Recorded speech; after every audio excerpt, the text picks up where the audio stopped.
코로나19 신규 확진자가 나흘째 700명대를 기록하는 등 전국적인 확산세가 이어지고 있습니다. 백신 수급에 대한 우려가 이어지는 가운데 정부가 오늘 오후 백신 도입과 관련한 긴급 발표를 할 예정이어서 주목됩니다. 신상엽 감염내과 전문의와 함께 자세한 얘기 나눠보겠습니다. 어서 오십시오. 네, 안녕하세요. 네, 안녕하십니까. 자, 어제 하루 코로나19 신규 확진자가 785명, 그러니까 이틀 연속 800명대에 육박하고 있습니다. 최근의 발병 추세 어떻게 보고 계십니까? 일단 지금 4월에 접어들면서 이제 어찌 보면 표현은 그렇지만 코로나 이제 4차 대유행이 이제 시작된 거라고 이제 볼 수 있을 것 같고요. 네.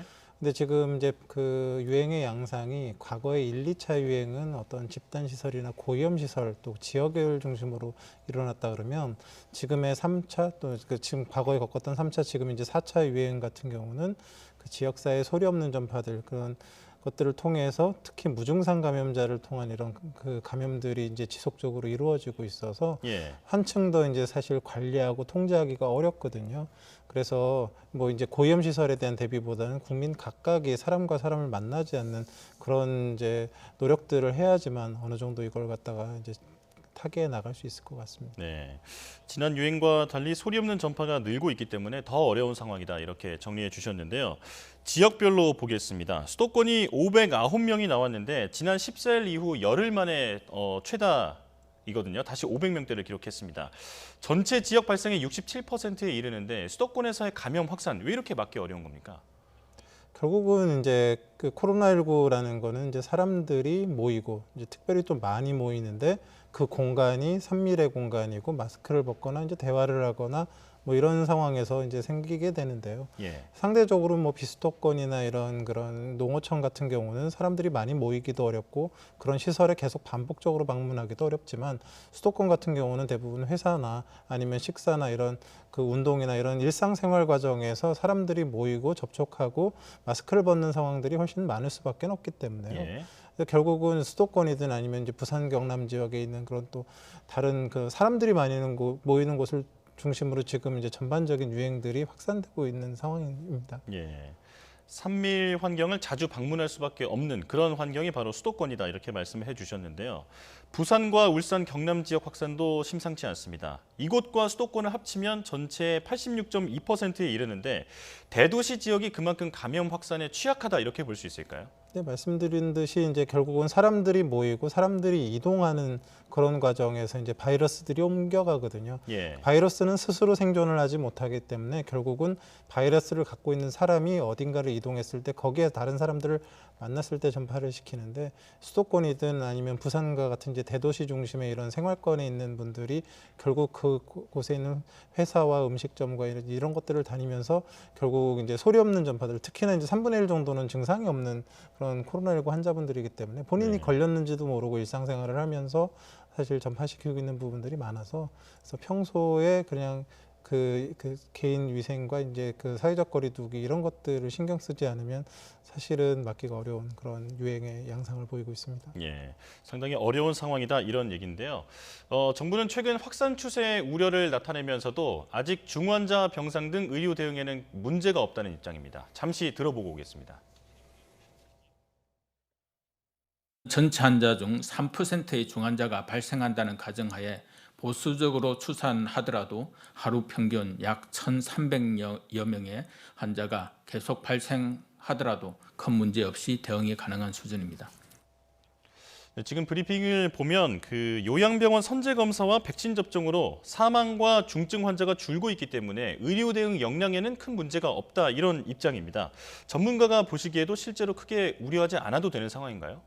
작년 이제 3차 이제 작년 가을에 겪었던 3차 대유행과 지금의 4차 대유행에서 달라진 건 사실 딱 하나라고 볼 수 있습니다. 이제 예방 접종이 시작되면서 특히 이제 그 요양 시설과 같은 그런 피해가 많이 이제 나타났었던 곳에 이제 접종이 되면서 실제적으로 작년 12월에 그 치명률이 한 2.7%였었던 게 지금은 올 3월에는 0.5% 정도, 4월에도 지금 이렇게 더 올라가지는 않고 있는 그런 정도로 치명률이 줄고 또 위중증 환자 비율도 3%가 넘어가던 게 지금은 한 1.5% 내외로 이제 유지가 되고 있거든요. 그러니까 결국은 확진 환자가 아무리 많이 생기더라도 그게 결국은 병원에 입원을 하고 중환자실에 병상을 차지하게 되는 경우에 이제 의료 시스템의 부하가 생기는데 환자 발생이 많더라도 대부분은 무증상이나 생활치료센터 수준에서 해결이 된다 그러면 의료 체계의 부하는 이제 그만큼 덜어지고 이제 과거보다는 좀 더 의료 체계 대응이나 이런 부분들은 이제 어느 정도 여유가 있을 수는 있는데요. 문제는 지금의 상황에서 이제 뭐 1,000명, 2,000명대 단위라 그러면 어느 정도 이제 이런 것들을 이제 견뎌낼 수 있겠지만 네. 이게 더블링해서 이제 대규모 유행이 나타나게 되면 이제 그거는 걷잡을 수가 없기 때문에 이제 그런 상황이 만들어지지 않게 이제 그런 의료 시스템의 상황을 봐가면서 이제 관리를 해가야 될 것 같습니다. 예.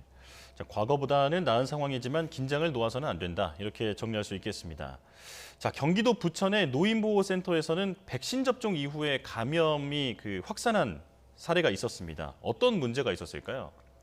결국은 이제 뭐 백신 접종을 하더라도 이제 100% 이제 예방을 할 수 있는 건 아니다라는 게 이제 확인이 된 거고요. 그리고 네. 지금 2차 접종까지 다 완료가 되지 않은 1차 접종만으로는 이제 불안정한 면역이라는 것들이 이제 어느 정도 알고 있는 상황에서 지금 뭐 그 상황들을 좀 살펴보면 뭐 마스크를 벗고 이제 생활하시는 분들도 있고 이런저런 이제 접촉들이 있었던 걸로 나타나고 있어서 결국은 접종을 하더라도 이제 2차 접종까지 잘 마치기 전에는 언제든 걸릴 수 있다라는 그런 생각을 하셔야 될 것 같고 예. 특히나 이렇게 이제 이런 어르신들이 모여 있고 이제 걸렸을 때 문제가 생길 수 있는 그런 기관에서는 잠시라도 이제 방심하면 안 되겠다라는 그런 교훈을 얻을 수 있을 것 같습니다. 예. 백신을 맞아도 방역 수칙을 꼭 지켜야 한다는 걸 보여주는 사례다. 이렇게 볼 수 있겠습니다. 자, 어제 해군 상륙함에서 집단 감염이 있었습니다. 다행히 추가 감염 사례는 나오지 않았는데 오늘은 휴가차 귀국한 한빛 부대원이 확진됐다는 소식이 들려왔습니다. 군에서는 집단 생활을 하다 보니까 감염 위험이 더 높을 수밖에 없는데 더 촘촘한 방역 대책이 필요하지 않을까요? 예, 그렇습니다. 사실은 뭐 코로나19는 말씀드렸지만 산밀의 환경에서 같이 생활하고 밥 먹고 뭐 소리 지르고 이런 대화하는 상황에서 이제 감염이 되게 되는데 사실 뭐 이제 군에서는 같은 내무만에서 이제 생활하는 그런 상황들이 이제 계속 반복이 되기 때문에 그 안에 한 명이라도 확진자가 혹시라도 있다 그러면 사실 그 시간이 지나가게 되면 전부 다 이제 감염될 가능성이 높고요. 특히나 이제 이런 함정과 같은 이제 그런 배 안에서 공동 생활을 하시는 경우에 있어서는 뭐 과거 뭐 일본의 다이아몬드 프린세스 이제 크루즈에서도 봤듯이 결국 시간이 지나가게 되면 그런 경우는 거의 뭐 100%다 감염이 될 수도 있는 그런 위험이 생길 수 있기 때문에 네. 이렇게 이제 집단 생활을 하거나 이런 뭐 군대나 아니면 이런 요양 시설이나 이런 곳에서는 한층 이제 그런 사회적 거리두기와 이게 백신 접종을 좀 이렇게 원활하게 계속 잘 맞아야 되는 그런 근거가 될 수 있을 것 같습니다. 예. 자, 이런 가운데 경북 일부 지역이 이달 환자 발생이 10여 명에 불과한 점을 근거로 거리두기 개편안을 시범 적용하기로 했습니다. 5인 이상 금지가 해제되고 8인까지 허용이 되는 건데 방역에 빈틈이 생기진 않겠습니까?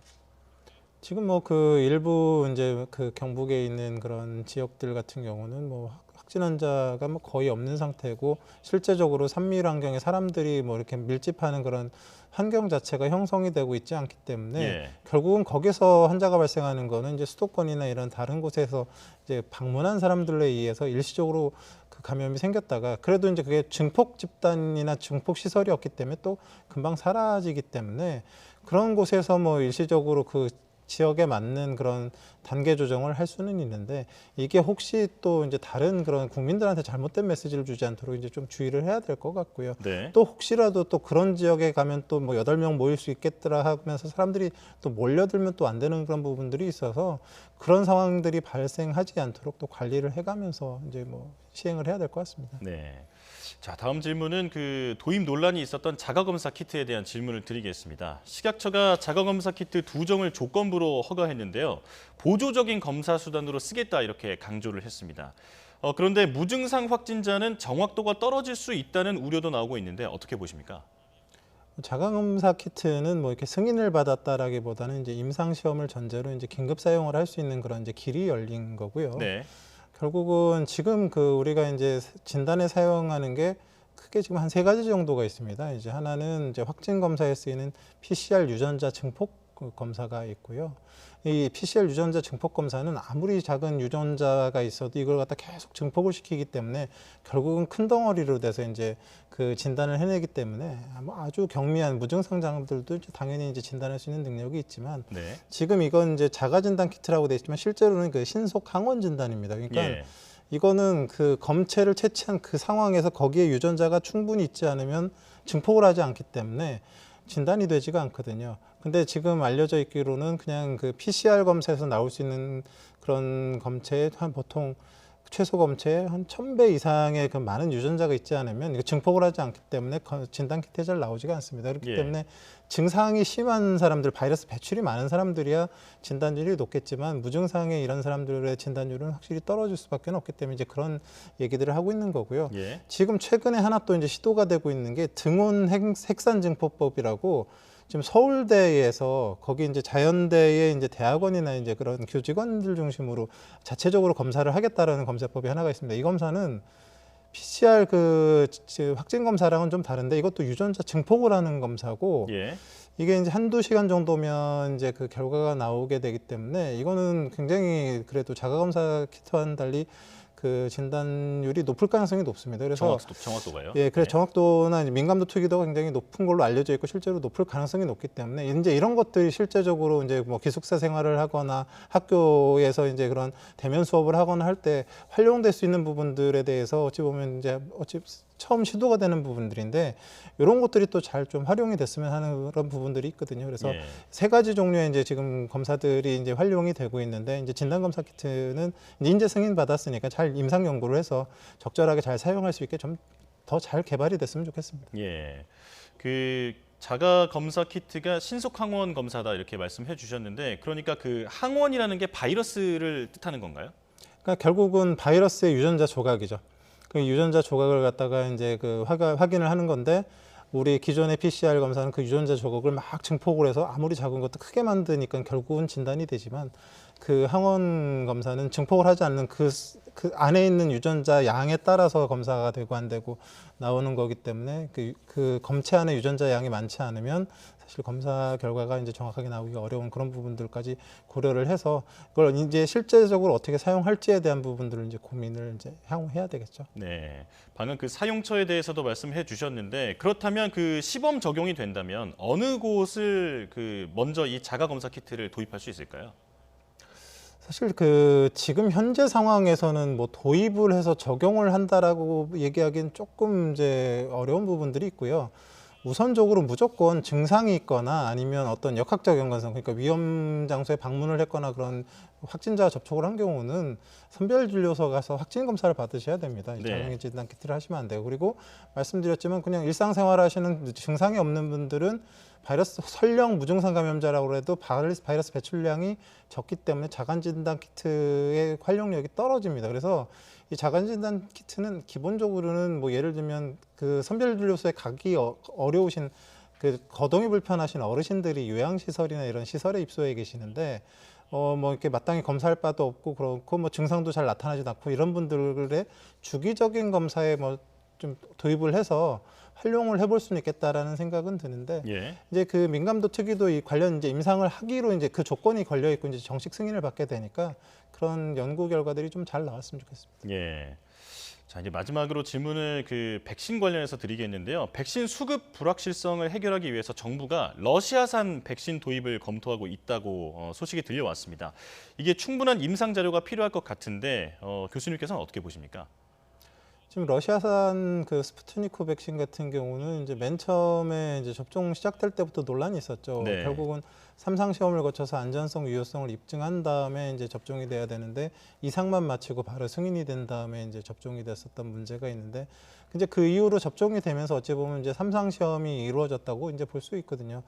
근데 뭐 이제 올해 2월에 뭐 란셋이라는 저명 잡지에 뭐 일부 이제 중간 그 3상 시험 결과들이 이제 보고가 되긴 했는데 사실 이 지금 그 접종을 하고 있는 나라들이 지금 이제 뭐 우리가 지금 얀센이나 이제 아스트라제네카 백신들은 무슨 혈전증이 이런 것들이 이제 다 모니터링이 되고 확인이 되고 있지만 지금 접종이 진행된 나라들 같은 경우는 이렇게 좀 그 선진국들이 아닙니다. 그러니까 접종하면서 어떤 문제가 생겼을 때 그런 모니터링이 잘 이루어지지 않고 있는 나라들에서 지금 접종이 다 이루어져 왔기 때문에 그 결과를 가지고 안전성을 판단하기 어려운 부분들이 굉장히 많습니다. 그런 자료를 가지고 그래서 지금 이제 향후에 이제 결국 뭐 거의 그 바이러스 벡터 백신이라 뭐 얀센이나 아스트라제네카랑 뭐 비슷한 뭐 효과를 보이고 그럴 거로 생각이 되는데 지금 부작용 그러니까 안전성 부분에 있어서는 보다 이제 좀 정확한 자료들이 많이 모아져야지 예. 결국 이게 백신이 사용이 되려면 그 미국 CDC 아니면 최소 유럽의 EMA라도 이제 승인이 된